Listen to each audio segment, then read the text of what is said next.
When I Was Dead by Vincent O'Sullivan.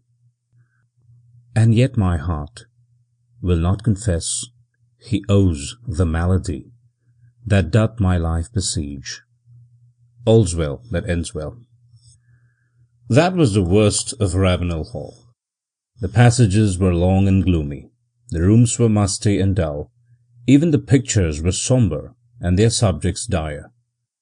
On an autumn evening, when the wind soft and wailed through the trees in the park, and the dead leaves whistled and chattered, while the rain clamoured at the windows, small wonder that folks with gentle nerves went a-straying in their wits. An acute nervous system is a grievous burthen on the deck of a yacht under sunlit skies. At Ravenel, the chain of nerves was prone to clash and jangle a funeral march.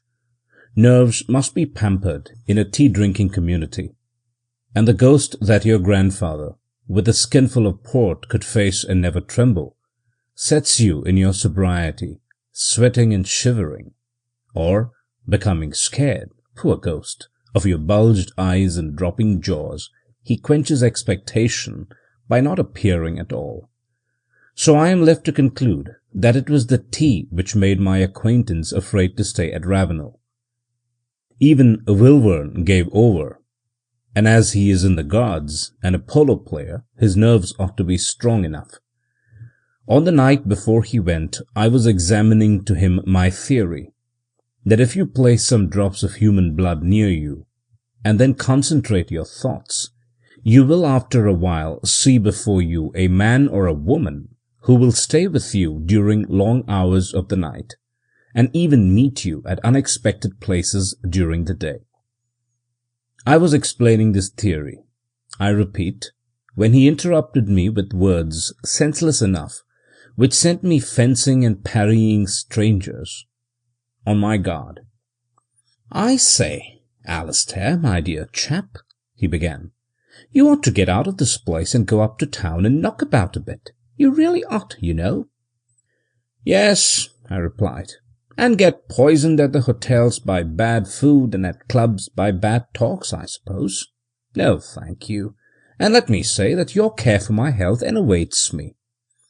"Well, you can do as you like," says he, rapping with his feet on the floor. "I'm hanged if I stay here after tomorrow. I'll be staring mad if I do." He was my last visitor. Some weeks after his departure, I was sitting in the library with my drops of blood by me. I had got my theory nearly perfect by this time, but there was one difficulty.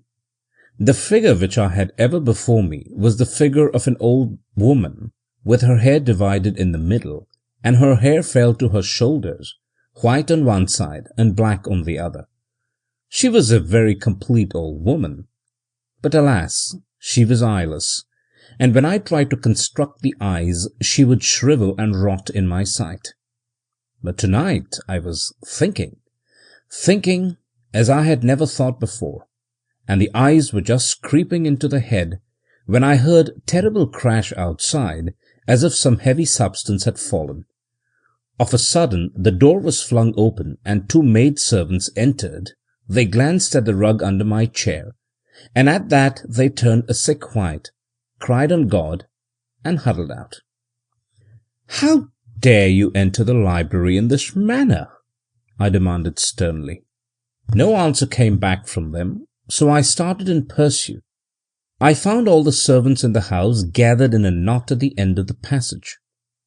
"Mrs. Pebble," I said smartly to the housekeeper, "I want those two women discharged tomorrow. It's an outrage. You ought to be more careful." But she was not attending to me. Her face was distorted with terror. Ah, dear, she went. "We had better all go to the library together," says she to the others.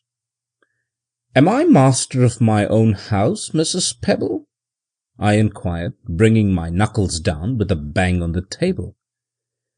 None of them seemed to see me or hear me. I might as well have been shrieking in a desert. I followed them down the passage and forbade them to enter the library. But they trooped past me and stood with a clutter round the hearthrug. Then 3 or 4 of them began dragging and lifting, as if they were lifting a helpless body, and stumbled with their imaginary burthen over to a sofa. Old Soames, the butler, stood near. "Poor young gentleman," he said with a sob. "I've known him since he was a baby. And to think of him being dead like this, and so young too." I crossed the room. "What's all this, Soames?" I cried, shaking him roughly by the shoulders. "I'm not dead. I'm here. Here." As he did not stir, I got a little scared. "Soames, old friend," I called. "Don't you know me? Don't you know the little boy you used to play with? Say I'm not dead, Soames. Please, Soames." He stooped down and kissed the sofa. "I think one of the men ought to ride over to the village for the doctor, Mr. Soames," says Mrs. Pebble, and he shuffled out to give the order. Now this doctor was an ignorant dog, whom I had been forced to exclude from the house because he went about proclaiming his belief in a saving God, at the same time that he proclaimed himself a man of science. He, I was resolved, should never cross my threshold, and I followed Mrs. Pebble through the house, screaming out prohibition.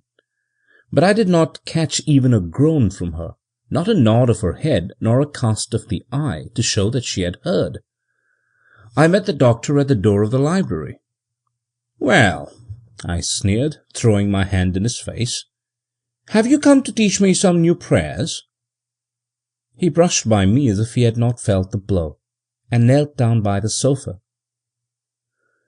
"Rupture of a vessel on the brain, I think," he says to Soames and Mrs. Pebble after a short moment. "He has been dead some hours. Poor fellow. You had better telegraph for his sister, and I will send up the undertaker to arrange the body." "You liar!" I yelled. "You whining liar! How have you the insolence to tell my servants that I am dead when you see me here face to face?" He was far in the passage, with Soames and Mrs. Pebble at his heels, ere I had ended, and not one of the 3 turned round. All that night I sat in the library. Strangely enough, I had no wish to sleep, nor during the time that followed had I any craving to eat. In the morning the men came, and although I ordered them out, they proceeded to minister about something I could not see. So all day I stayed in the library, or wandered about the house, and at night the men came again, bringing with them a coffin. Then in my humour, thinking it shame that so fine a coffin should be empty, I lay the night in it and slept a soft, dreamless sleep, the softest sleep I have ever slept. And when the men came the next day, I rested still, and the undertaker shaved me. A strange valet. On the evening after that, I was coming downstairs when I noted some luggage in the hall, and so learned that my sister had arrived. I had not seen this woman since her marriage, and I loathed her more than I loathed any creature in this ill-organized world. She was very beautiful, I think, tall and dark and straight as a ramrod, and she had an unruly passion for scandal and dress. I suppose the reason I disliked her so intensely was that she had a habit of making one aware of her presence when she was several yards off. At 9:30 my sister came down to the library in a very charming wrap, and I soon found that she was as insensible to my presence as the others. I trembled with rage to see her kneel down by the coffin, my coffin. But when she bent over to kiss the pillow, I threw away control.